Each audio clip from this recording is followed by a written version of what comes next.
Hey folks, welcome to Black Gumbo. Today we're going to talk all about mulch.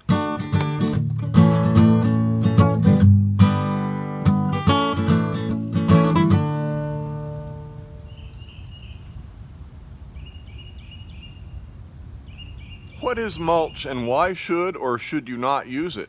Mulch, defined, my definition, is any material that you put on your soil that insulates the soil from wide temperature shifts. It helps to retain moisture in the soil, it suppresses weeds in the soil, and it also breaks down over time to help feed your soil. Those are the four things that I look for in a good mulch. So I want to talk about different kinds of mulches, when you might or might not mulch. There are some drawbacks to mulching, but I don't believe they have anything to do with the garden life and the life of your soil. Drawbacks to mulching are that, well, you have to take it off to reconfigure your garden. Sourcing mulch can sometimes be difficult, or sometimes it can be costly. Some mulches can attract certain pests, like wood chip mulch. I have here some shredded hardwood mulch, and this stuff can attract certain kinds of pests. Whenever I use that in my garden, I also have to be vigilant to control slugs and mollusks and snails. Some people have reported that termites like the hardwood mulch, but I haven't experienced the termite problem. But I have experienced, slugs and snails that get in there and they like to live down in that mulch because it's coarse enough where they can make a home there, and then they eat your plants. But I think the benefit of mulching far outweighs the possibility of attracting a few pests, because you can control those pests. In my context, we're talking about a small backyard garden. Mulching is almost always essential for me in my potted plants and in my summer garden. Mulching is not usually essential for me in my winter garden, which is what I've got going on now.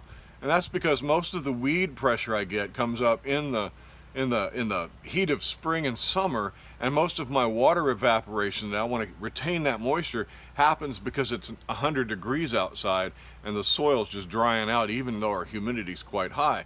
And so in the summertime, it makes sense for me to mulch for those two purposes: to retain moisture in my soil and to suppress weed growth.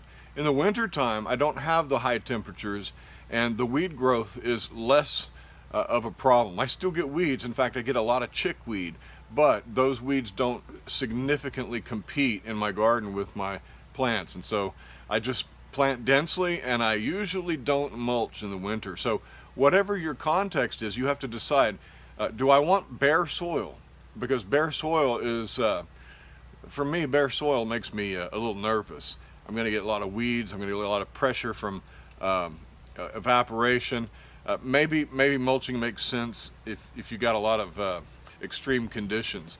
But in the wintertime, I don't mulch here. So what kinds of things can you use as mulch? There's always the idea of using weed cloth or a weed barrier or a tarp or something and punch through the weed cloth and plant your transplants in there. That's one way of doing it. But let's talk about organic mulches, things that break down, things that are good for your garden.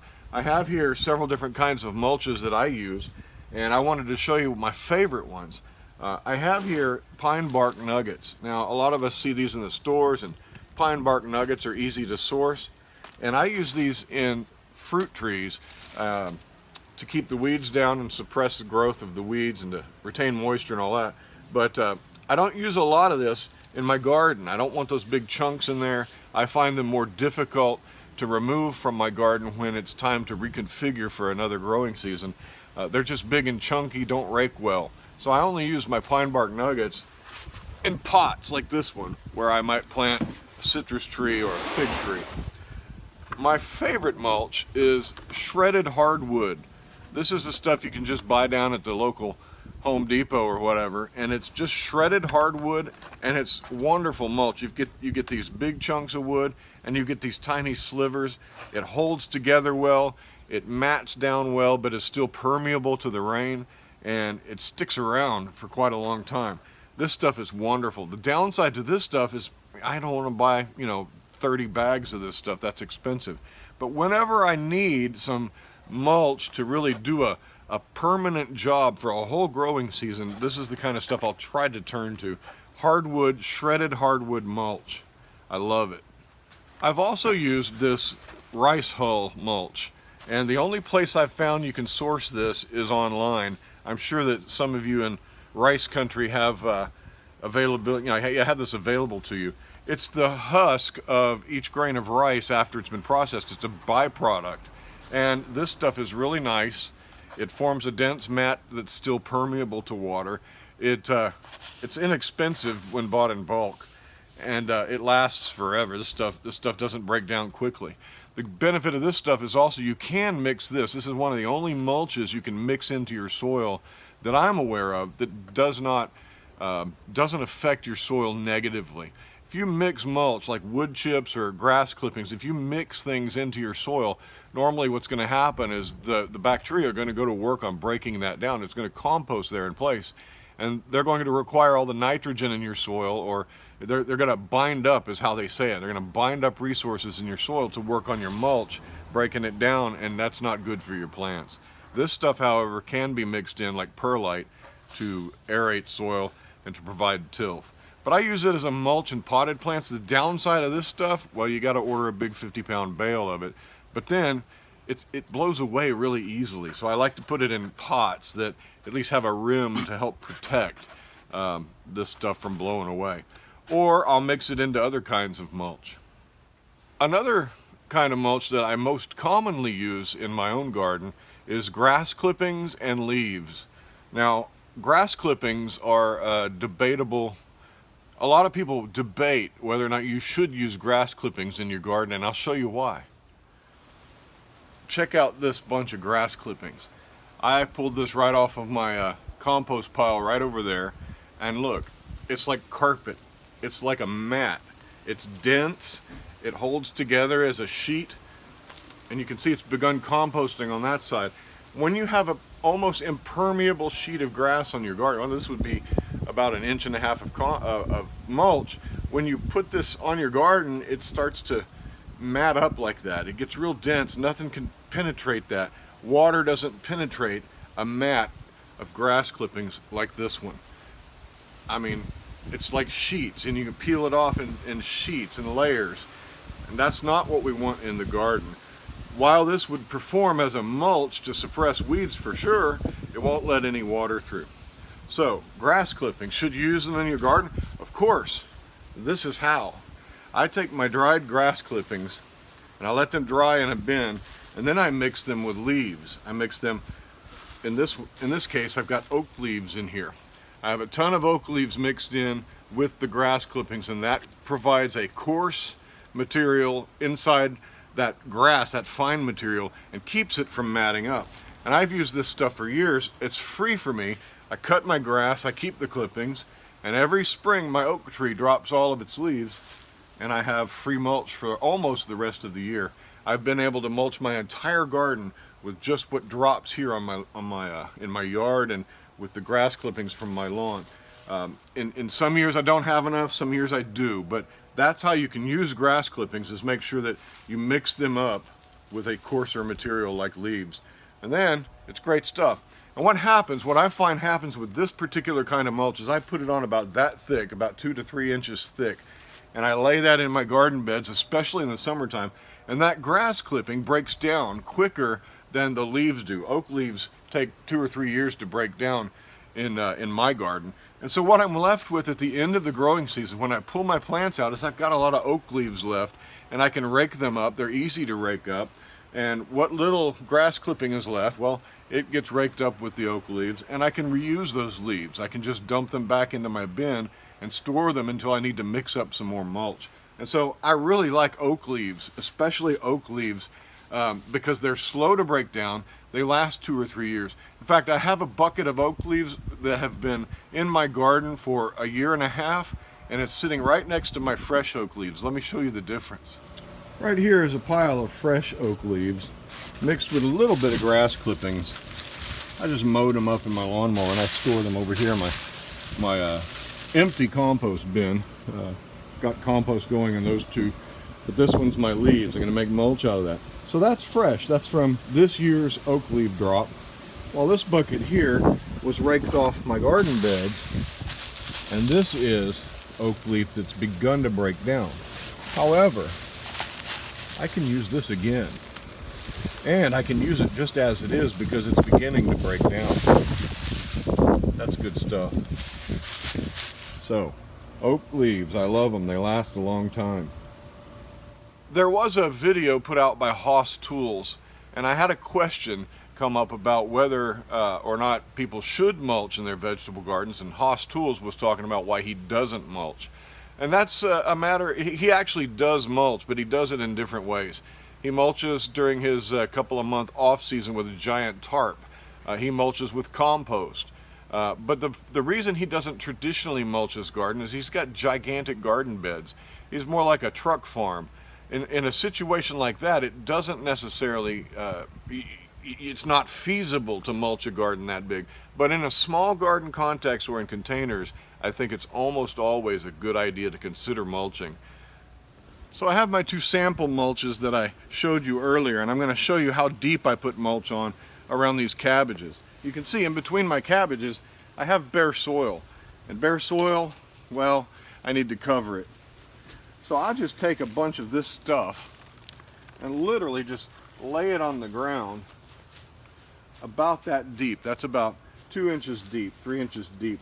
And I'll lift the leaves up on these cabbages just because they're doing the work of photosynthesis. I don't want them covered up.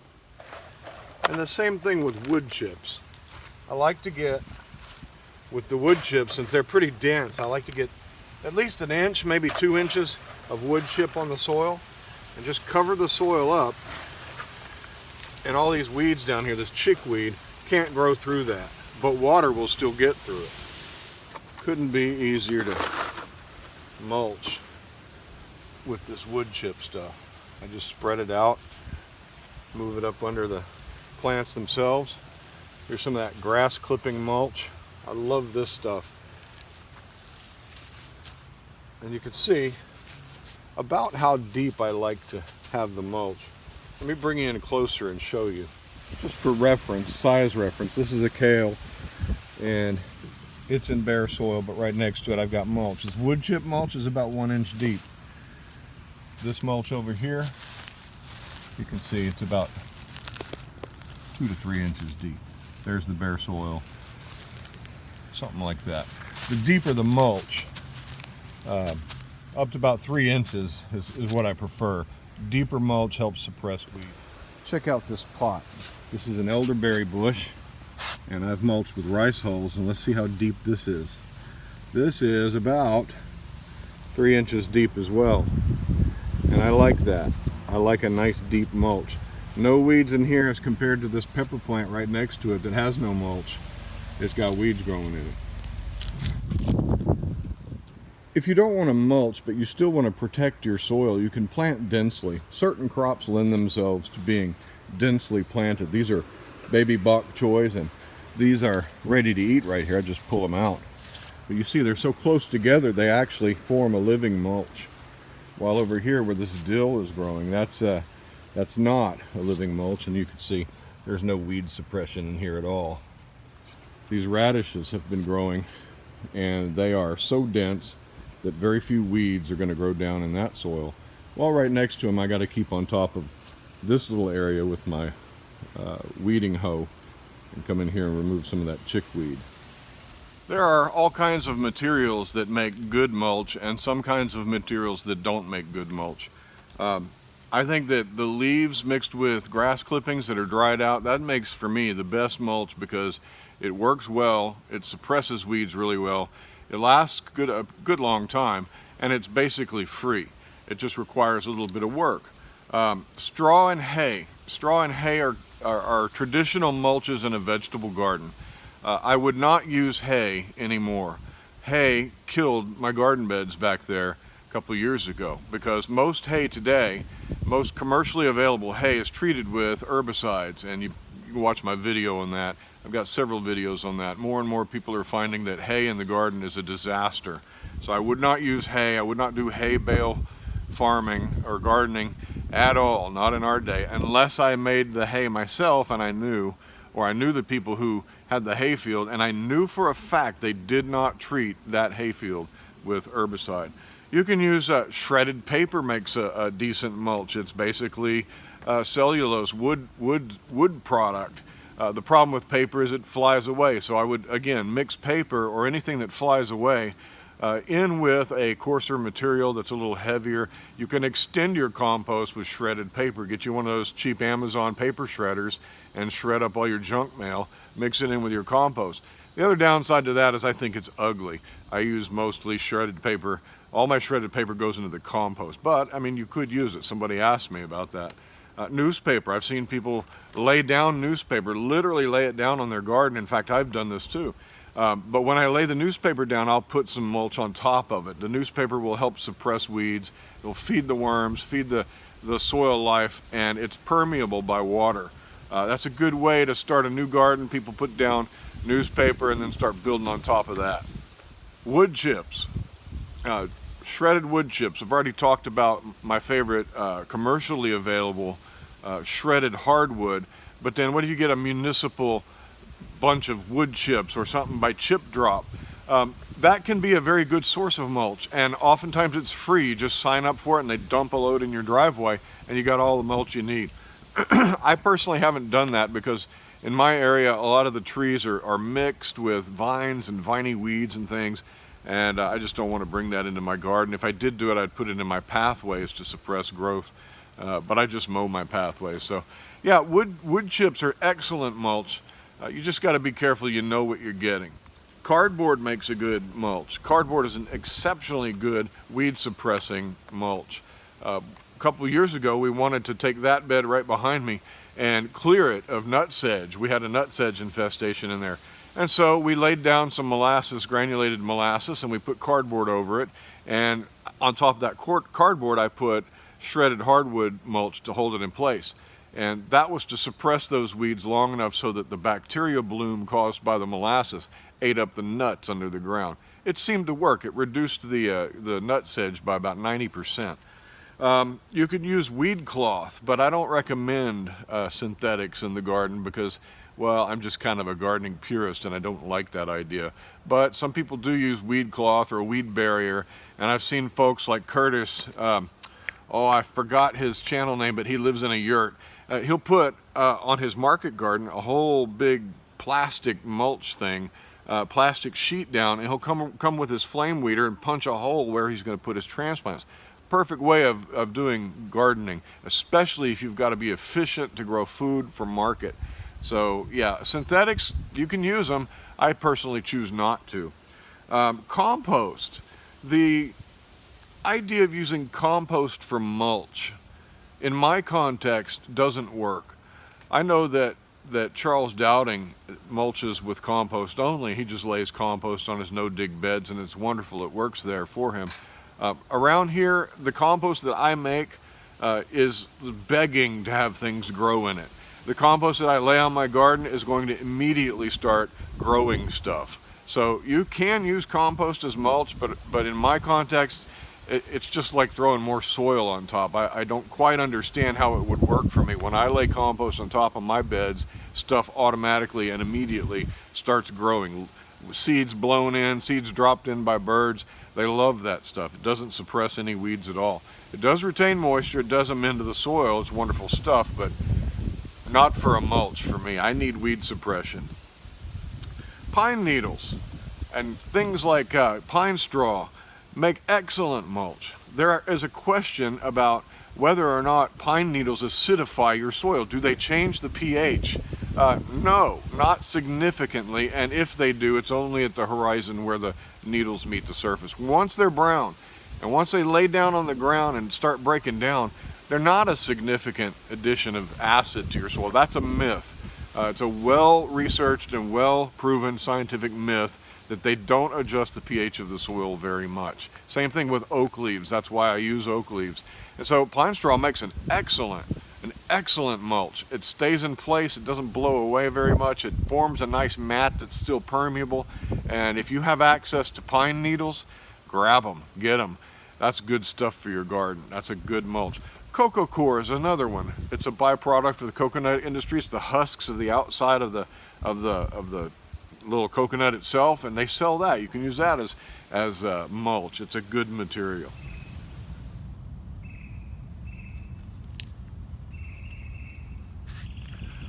I've got to try to answer some questions now. Fiona Pridden asks, when does mulch turn into compost? And she's concerned that it might start breaking down and heat up and become a compost pile. I don't think you have to worry about that. A mulch layer is just 2 to 3 inches.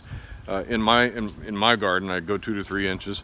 And there's just really not enough heat building up in your garden. When does it become compost?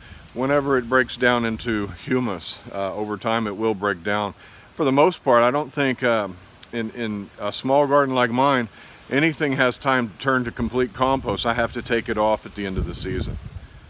Angelina Phoebus asks, is there a type of plant material that should not be included in the garden? And she mentioned she'd heard something about walnut. Yes, you should not put walnut in your garden. If you have walnut trees and you shred a bunch of walnut mulch, if you want that in your garden, you can be sure nothing's going to grow there easily. I would use it for paths. And the reason is they are allelopathic. They have allelopathic properties, and there's chemicals in there that suppress the growth of plants. So you don't want that in your garden. So I would research, if you have access to certain kinds of mulch, like cypress or cedar mulch, they have properties, not necessarily allelopathic, but they might have properties you might not want to bring into your garden. For example, cedar repels insects. That's why we make cedar chests out of it to store important things. But you might want to attract beneficial insects to your garden. If you're repelling insects, you're repelling both the pollinators who are going to come and do the work of pollinating your flowers, but you're also going to suppress bad insects. So you gotta do a little research if you're going to put in some of these aromatic type of wood chips and things like that. Black walnut might make a good pathway mulch, but I wouldn't put it near my garden just because of that allelopathic property that suppresses plant growth. My one Appy asks, does anyone have issues with bugs in their mulch? Ants, termites, black spiders, I think we've talked about that. I have had, slugs and roly-polies and things like that take up residence in mulch. And you just have to control them. You have to plant enough food for everybody. But I think that's one of the downsides you're going to find with almost all mulches, is it's going to be attractive to something. We have rough earth snakes in our area, and they help to reduce the population of slugs, but they love to live in my grass and leaf mulch. So they get under there and they pretty much live underground the whole time. And we turn them up all the time in the garden, and they're doing the Lord's work for us out there. So sometimes you attract even beneficial animals with mulch. Several commenters have asked about dyed mulch. I wouldn't use dyed mulch in a vegetable garden. I just don't trust the chemicals that are in there to make it whatever color it is. Dyed mulches are generally used in flower beds where you're not eating out of them and it's supposed to be, attractive looking. But I think for me, I wouldn't use it. Vegetable gardens attractive looking as it is. I think the wonderful thing about vegetable gardens is they're beautiful. So I wouldn't use the dyed stuff. And I've also got a question about how do you successfully sow seeds in a mulch layer? Richard S. asked that. Several other people have asked a question about sowing into the mulch layer. I don't sow into mulch. I sow into soil or compost. But so if you have a garden and it's got mulch on it and you need to sow seeds, you have to pull some mulch off. You have to make a trench or make holes in it. You got to get your seeds in the bare soil. And so you don't mulch and you don't sow seeds into a mulch layer, because that mulch layer isn't going to hold enough moisture in the mulch itself like the soil will or like compost will to germinate that seed. And so same thing with planting. If you're planting transplants, you got to move the mulch back, sow into the soil itself, and then put the mulch back around your plant. And so whenever I'm sowing seeds, there's a period of time where my garden is uncovered. There's no mulch on it. I sow directly into the soil. My soil is left bare until my until my seedlings grow about 3 inches tall or large enough to stick up above the mulch layer. I'll come in and then I'll mulch. I'll put the mulch around the plants and just kind of carefully work it in. So and I put the plants, usually put the mulch right up against the plant. Doesn't hurt it at all. So that's everything that I think I have to say about mulch. That's a basic mulch 101. And if you have any questions, leave them down below in the comment section, and I try to answer all the comments. I at least read them. And if you have a question that wasn't addressed here, I'll try to answer it for you. Thanks for joining us. If you haven't subscribed, please do. That really encourages us. And if you found the information useful, share the video around. We'd really appreciate that as well. Hey, happy gardening to you. We'll see you next time. Bye-bye. What are you looking for? You see the lizard? I see him right there. Right there. You're not going to get him because you're too short. You're too short.